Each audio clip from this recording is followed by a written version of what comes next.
Good morning to all of you. आज हम लोग पढ़ेंगे न्यूट्रिशन इन प्लांट्स, जो कि क्लास 7th का फर्स्ट चैप्टर है।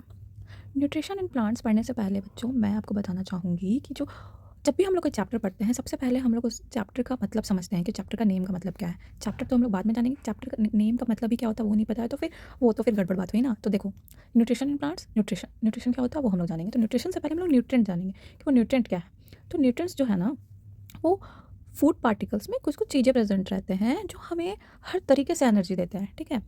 तो वो जो होते हैं वो जनरली होते हैं 5 टाइप्स के, और वो हमें हर तरीके से एनर्जी कैसे देते हैं वो आपको सीनियर क्लासेस में पढ़ना है। लेकिन अभी जान लो कि वो 5 टाइप्स के होते हैं, that is carbohydrates, proteins, fats, vitamins and minerals.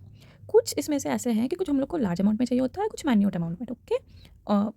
समझ में आ गया। उसके बाद अब आप नीचे आते हैं हम लोग कि जब हम लोग मोड ऑफ न्यूट्रिशन पढ़ेंगे उससे पहले हम लोग ये जानते हैं कि कौन जो प्लांट्स है वो खाना खुद बना सकते हैं कि नहीं, और जो एनिमल्स है वो भी बना सकते हैं कि नहीं। तो कंक्लूज़न ये है कि प्लांट्स जो हैं वो खुद का खाना खुद बनाते हैं, किसी पर डिपेंड नहीं होते।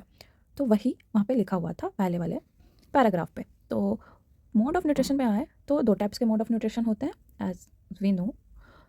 वो होते हैं ऑटोट्रॉप्स और हेटेरोट्रॉप्स। ऑटोट्रॉप्स देखो वर्ड्स, फिर देखो यहाँ पे सेपरेट करके लिखा हुआ है कि ऑटो मतलब सेल्फ और ट्रॉप्स मतलब नरिशमेंट। तो ये जो खाना खुद बनाए जैसे कि प्लांट्स, और हेटेरोट्रॉप लाइक एनिमल्स जो कि खुद दूसरे पे डिपेंड हों, लाइक प्लांट्स पे या फिर कुछ अदर एनिमल्स पे, और उसे वो कंज्यूम करें, ठीक है। समझ में आ गया। अब हम लोग फोटोसिंथेसिस पढ़ेंगे, लेकिन उससे पहले यहाँ पे कुछ कुछ लाइन्स लिखे हैं कि यार खाना आखिर बनता कहाँ है, उसका फैक्ट्री कहाँ है, और यदि कहीं बनता भी है तो उसमें उसके रॉ मटेरियल्स क्या हैं। तो ये सब हम लोग को जानना तो ज़रूरी है। तो उसके लिए हम लोग फोटोसिंथेसिस पढ़ेंगे, और प्लीज़ कमेंट करना कि किसे किसे पता है कि फोटोसिंथेसिस क्या है, ओके। समझ में आ गया। अब ना फोटोसिंथेसिस क्या है हम लोग वो पढ़ते हैं। देखो यहाँ पे लिखा हुआ है कि जो लीव्स है फूड फैक्ट्री है, यहीं पे खाना बनता है, ओके। और जो रॉ मटेरियल्स हैं वो लीफ में ही प्रेजेंट होंगे। खाना जब यहाँ ही बन रहा है तो रॉ मटेरियल्स भी वहीं रहेंगे ना। अब वाटर एंड मिनरल्स, देखो वाटर एंड मिनरल्स कहाँ से मिलते हैं, रूट से। वो कैसे मिलते हैं, किस टाइप से पहुँचते हैं, वो मैं यहाँ पे एक पिक भी ऐड कर दूँगी आप लोग को थोड़ा सा अच्छे से इलस्ट्रेट करने के लिए। वैसे मैं यहाँ ड्रॉ कर दे रही हूँ। देखो रूट से नीचे से देखो यहाँ से गया वाटर एंड मिनरल्स, फिर वो लीफ में पहुँच जाता है, और सनलाइट से तो वो डायरेक्ट सनलाइट तो इसके ऊपर पड़ ही रहा है, एंड कार्बन डाइऑक्साइड तो प्रेजेंट है ही इन्वायरमेंट में। तो इस टाइप से इन्हें रॉ मटेरियल्स मिलते रहते हैं। होप आप लोग को ये सब जितना मैं समझा रही हूँ आप लोग को समझ में आ रहा होगा। नहीं भी समझ में आता है तो आप प्लीज़ कमेंट करो, मैं कभी डाउट क्लास ले लिया करूँगी, ओके। प्लीज़ और हाँ, प्लीज़ सब्सक्राइब भी कर देना यदि तुम्हें अच्छा लगा तो। यहाँ पे देखो वो कार्बन डाइऑक्साइड जो थे अब लीव्स में क्या-क्या प्रेज़ेंट होते हैं देखो, through the tiny pores present on the surface of the leaves and the pores are surrounded by the guard cells and such pores are called stomata. अब स्टोमाटा क्या है उसका भी यहाँ पे मैं एक पिक डाल दूँगी, आप देख लेना। तो जो स्टोमाटा है वो क्या होता है कि देखो 2 टाइप्स के स्टोमाटा होते हैं, एक डंबल शेप भी होता है, एक किडनी शेप। लेकिन अभी फ़िलहाल आप लोग पढ़ो कि वो किडनी शेप होता है, और उसके बीच में एक पोर्स होते हैं, और किनारे-किनारे उसके गार्ड सेल्स होते हैं। मैं एक बार यहाँ पे बना के भी दिखा दूँगी, तो आप देख लो तो वो बेटर होगा। तो देखो मैं थोड़ा कोशिश करती हूँ बनाने का। तो कोई इस टाइप का किडनी शेप रहता है जो कि डाइकोटाइलिडन्स में प्रेजेंट होते हैं, जो कि आप लोग को अभी उतना जानना है नहीं, लेकिन ऐसे इन जनरल नॉलेज आप जान लो। फिर किनारे-किनारे स्ट्रक्चर्स होते हैं जिसको हम लोग गार्ड सेल्स बोलते हैं, बीच में ओपनिंग है। वो डे और नाइट के हिसाब से वो पोर, स्टोमेटल पोर वो जो होता है वो ओपन होता है और क्लोज़ होता है, ठीक है। होप आप लोग को यहाँ तक समझ में आ गया होगा। अब देखो water and minerals transported to the leaf by the vessels. अब वेसल्स क्या है, कैसे जाता है, देखो मैं पहले एक फ़ोटो ऐड की होंगी, तो वहाँ से या फिर यहाँ पे भी मैं एक बार फिर से ऐड कर दे रही हूँ। तो यहाँ से देखो इधर से जाता है, इससे आपको अच्छे से समझ में आ रहा होगा। होप ये आप लोग को बहुत अच्छे से समझ में आ रहा है। कहीं पे कुछ भी डाउट है तो प्लीज़ प्लीज़ कमेंट में आप पूछो, और आप लोग को मैं इस क्वेश्चंस भी कराते जाऊँगी। तो देखो यहाँ पे मैं वेसल्स दिखा रही हूँ कि वाटर और मिनरल्स कैसे किस टाइप से वेसल्स के थ्रू जाते हैं। तो वेसल्स तो आप जान ही रहे हो पाइप टाइप के होते हैं, वो फिर ट्रांसफ़र होते रहता है, ओके। देखो the leaves have a green pigment called chlorophyll. ये बहुत इंपॉर्टेंट है। आप नीट वगैरह का भी तैयारी करोगे ना तो ये क्वेश्चंस तो आता ही है। फिर ये इसका मेन रोल क्या है, सनलाइट को कैप्चर करना। जैसे सनलाइट आता है ना लीफ पे, तो भाई सबसे पहले क्लोरोफिल एकदम रेडी रहता है कि भाई मुझे चाहिए सनलाइट, मुझे थोड़ा दे दो, ठीक है। तभी तो मैं थोड़ा अपना काम करूँ, थोड़ा खाना बनाऊँ और प्लांट्स पे सप्लाई करूँ थोड़ा एनर्जी, ठीक है। तो देखो यहाँ CO2 H2O चाहिए होता है, फिर सनलाइट के प्रेजेंस में फिर हमारा स्टार्च कार्बोहाइड्रेट बनता है, फूड बनता है, ओके। सो फोटोसिंथेसिस तो समझ में आ रहा ही होगा आप लोग को। तो देखो फोटो में क्या है, सिंथेसिस में तो कंबाइन, तो सारे कुछ कंबाइन हो रहा है, सनलाइट, कार्बन डाइऑक्साइड, और फिर बन रहा है हमारा वाटर। उसके बाद हमारा पूरा फोटोसिंथेसिस हो रहा है, फिर हमारा एक बन रहा है क्या, स्टार्च, कार्बोहाइड्रेट। तो sun is the ultimate source of energy for all living organism. Of course sun नहीं रहेगा तो हम लोग का विटामिन डी का भी बहुत लॉस होगा। तो सन तो बहुत ही इंपॉर्टेंट है। तो अब यहाँ पे देखते हैं, the absence of photosynthesis life would be impossible on the earth. एकदम सही बात है, इम्पॉसिबल ही है लाइफ। सन नहीं रहेगा तो, सन नहीं रहेगा तो बहुत सारे माइक्रो ऑर्गेनिज्म हैं जो कि सनलाइट से मर जाते हैं, वो नहीं रहेंगे तो भाई हम लोग तो बचेंगे ही नहीं। और सनलाइट बहुत सारा चीज़ का कारण है। बहुत सारा तो फ्रूट्स कम सनलाइट्स में भी तो उग जाते हैं, लेकिन रहेगा ही नहीं तो फिर बहुत दिक्कत है ना। चलो, यहाँ पे ये एक पैराग्राफ था। आई थिंक आप लोगों ने सेल तो पढ़ा ही होगा थोड़ा बहुत, फिर भी यहाँ पे देख लो कि सेल्स जो हैं वो बिल्डिंग ब्लॉक होते हैं कोई भी ऑर्गेनिज्म का। सबसे स्मॉलर यूनिट होते हैं और उनका आउटर मोस्ट कवरिंग को हम लोग सेल मेम्ब्रेन कहते हैं। इनर में जो जेली लाइक स्ट्रक्चर होता है उसको साइटोप्लाज्म कहते हैं। बीच में न्यूक्लियस होता है। चलो, ये सब तो होते रहेगा, थोड़ी देर पढ़ लेते हैं। देखो यहाँ फोटोसिंथेसिस का रिएक्शन दिया हुआ है। कार्बन डाइऑक्साइड, वाटर, सनलाइट और क्लोरोफिल के प्रेजेंट में क्या बनता है? कार्बोहाइड्रेट एंड O2 रिलीज़ होता है। O2 रिलीज़ नहीं होगा, हम लोग सांस नहीं लेंगे, जो कि पेड़ कम होते जा रहे हैं, पोल्यूशन बढ़ते जा रहा है, तो हम लोग को बहुत दिक्कत हो रहा है। तो आई थिंक बच्चे लोग, ऑक्सीजन रिलीज़ होता है, starch leaves indicates occurrence of photosynthesis. Starch is also called, क्या कहते हैं, देखो यहाँ स्टोमाटा का एक पिक्चर है, देखो अच्छा सा दिख रहा है, ओपनिंग है, गार्ड सेल्स है, स्टोमा रीजन है। इतना आप लोग को पढ़ना नहीं है। देखो क्लोरोफिल है। आप जो बेसिक्स है ना वो क्लियर रखो, तो फिर आप लोग को आगे तो फिर समझ में आ ही जाएगा। ठीक है बच्चे लोग, तो आप लोग को तो इतना समझ में आ ही गया है, और आगे हम लोग दूसरे वीडियो में कंटिन्यू करेंगे। तो आज हम लोग ने 3 पेज तक पढ़ लिया, तो नेक्स्ट वीडियो में हम लोग कंटिन्यू करते हैं। प्लीज़ सब्सक्राइब कर देना, लाइक कर देना, और कमेंट भी कर देना if you like the video, और थोड़ा भी अच्छा लगा ना तो प्लीज़ प्लीज़ प्लीज़ कमेंट कर देना, सब्सक्राइब तो ज़रूर कर देना। ओके, सो आज का लेक्चर यहीं ख़त्म होता है। हम लोग मिलते हैं नेक्स्ट क्लास में, तब तक के लिए टाटा बाय बाय।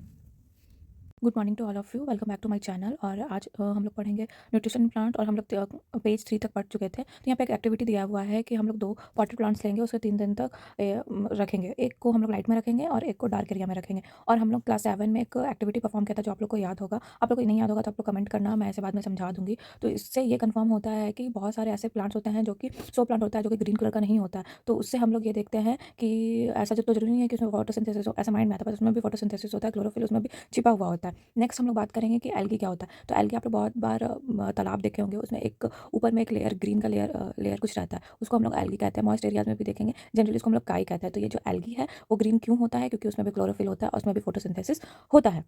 उसके बाद हाँ देखो यहाँ पे मैं अंडरलाइन कर दे रही हूँ, और देखो यहाँ पे भी क्लोरोफिल्स लिखा हुआ है, यहाँ पे भी फोटोसिंथेसिस होता है। बहुत सारे ऐसे प्लांट्स हैं जो कि सिर्फ कार्बोहाइड्रेट नहीं बनाते एज अ फूड। तो हम लोग एक रिएक्शन पढ़े थे कि फूड कार्बोहाइड्रेट जनरली स्टार्च बनता है, लेकिन बहुत सारे ऐसे एक्सेप्शन है जहाँ पे प्रोटीन्स वगैरह भी बनता है, जो कि बाद में चेंज होता है अलग अमीनो एसिड्स में।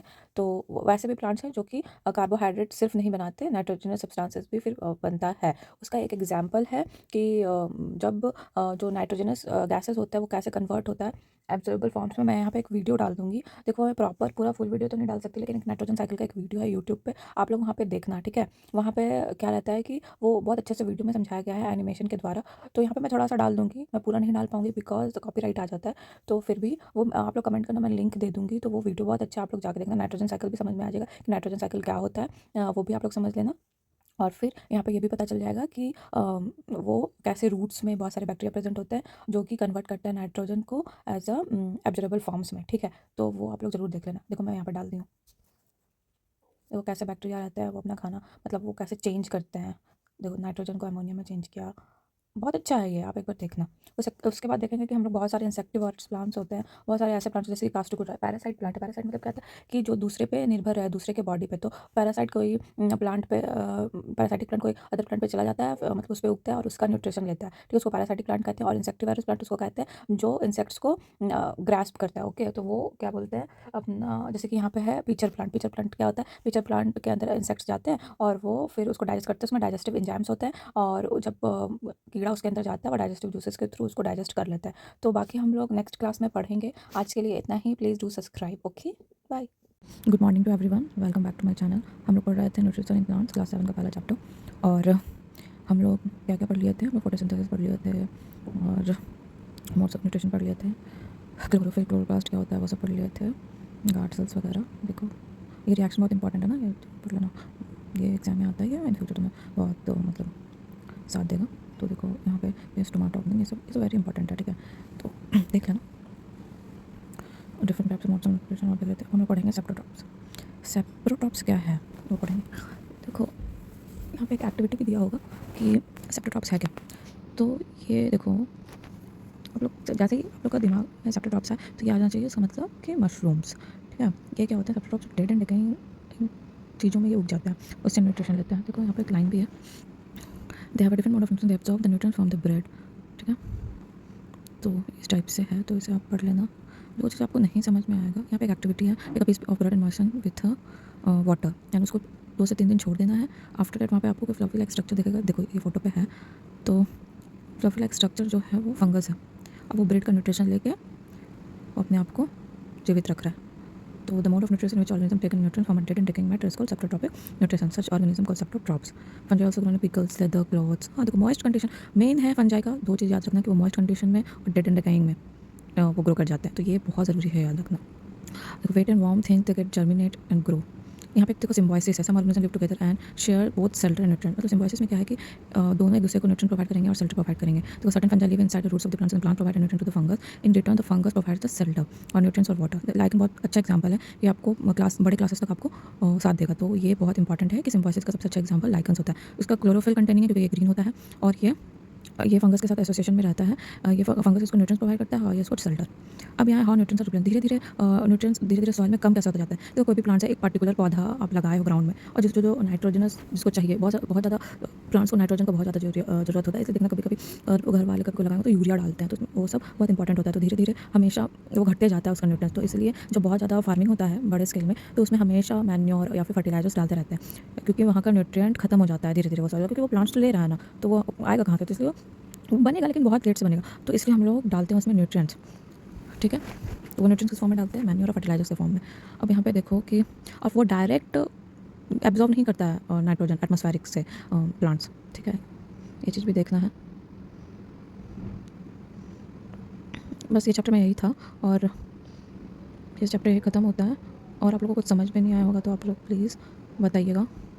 तब तक के लिए ये चैप्टर ख़त्म होता है, नेक्स्ट क्लास में हम क्वेश्चन करवाएंगे। Bye bye.